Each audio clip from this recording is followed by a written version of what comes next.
Salut à tous, je vous retrouve aujourd'hui pour la présentation d'une nouveauté manga qui est parue en mai 2015. Je vais vous parler de Another. Il s'agit d'un seinen du genre suspense thriller paru aux éditions Pika. C'est un manga de Yukito Ayatsuji avec les dessins de Hiro Kiyohara. La série s'est achevée au Japon au 4e tome et concernant la France, le tome numéro 2 paraîtra le 1er juillet 2015. Ce manga va une fois de plus nous parler de fantômes.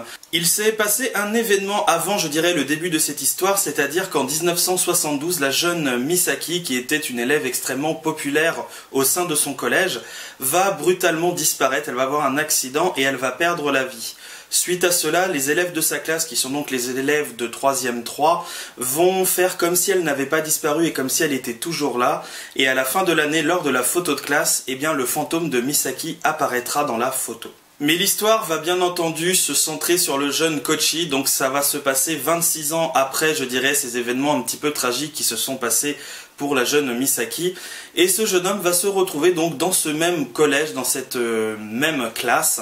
Et vu qu'il vient, je dirais, de Tokyo, qu'il arrive dans une petite ville, dans un petit collège où il y a des traditions, ce genre de choses qu'il ne connaît pas encore forcément, il va se rendre compte que l'ambiance de la classe est assez morose, c'est assez sinistre, c'est un petit peu particulier. Il va entendre parler de légendes, de choses un petit peu, je dirais, inexplicables et assez mystérieuses, et il va un petit peu passer outre les avertissements qu'on va lui donner, si bien qu'il va se retrouver confronté assez directement au fantôme de la jeune Misaki. Concernant le manga lui-même, je trouve la couverture vraiment super sympa.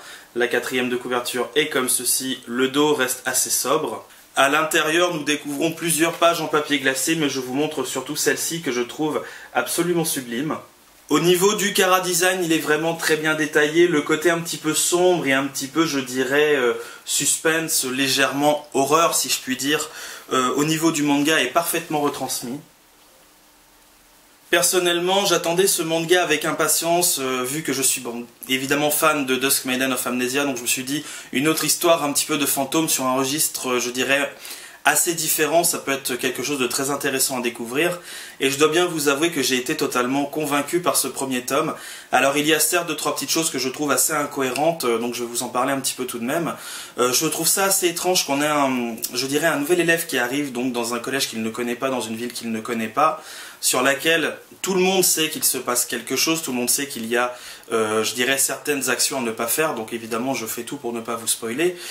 Et en fait, ce jeune homme, sans le vouloir, il va tout de même réaliser certaines choses qu'il ne faut pas faire. Suite à cela, les gens vont toujours lui dire « Écoute, on t'en parlera à la fin de l'année, on te dira tout plus tard ». Et si bien que les événements qui vont se produire pourraient être largement évités si en fait on mettait juste ce jeune homme au courant.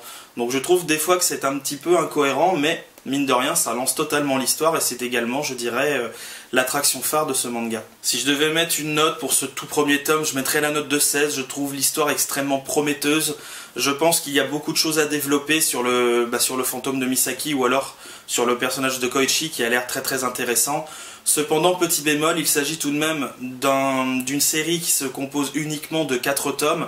Donc j'espère que ça va être suffisamment bien développé, que ça va avancer, je dirais, à un rythme assez soutenu pour éviter que l'histoire ne soit trop incohérente à la fin. Vous l'aurez bien compris, cette lecture, je vous la recommande chaudement. C'est un très bon manga pour tous ceux qui aiment un petit peu les séries, je dirais, suspense, thriller. Bon, c'est pas forcément non plus côté à fond dans l'horreur, si je puis dire. On a quand même, si vous n'êtes pas trop fan des poupées un petit peu chelous, ce qui est mon cas, il y a franchement 2-3 passages où on se dit qu'est-ce qui va se passer, c'est quoi ce délire? Mais sinon, c'est quand même un très très bon manga. C'est ainsi que va s'achever ma vidéo. J'espère qu'elle vous aura plu, qu'elle vous aura donné envie de découvrir cette série. N'hésitez pas à me laisser des commentaires et je vous dis à très bientôt pour une prochaine vidéo manga sur ma chaîne. Salut à tous. この番組は講談社バンダイビジュアルとご覧のスポンサーの提供でお送りしました。